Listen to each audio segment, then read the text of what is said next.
Šiame vaizdo įraše jūs supažindinsime su OP sistemoje esančių vadovėlių naudojimo galimybėmis.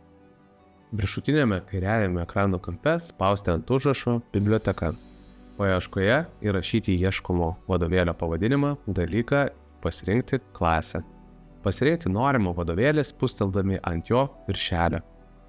Tam, jog lengviau rastumėte reikalingas temas, pasirinktoje temoje naudokite mygtuką dešiniajame viršutinėme kampe. Judėjimui po skyrius naudokite rodykles dešiniajame viršutinėme tinklalapio lango kampe. Vadovėlio mokomai medžiagai papildyti priskiriamos namų darbų arba kitaip papildomos mokomosios užduotis.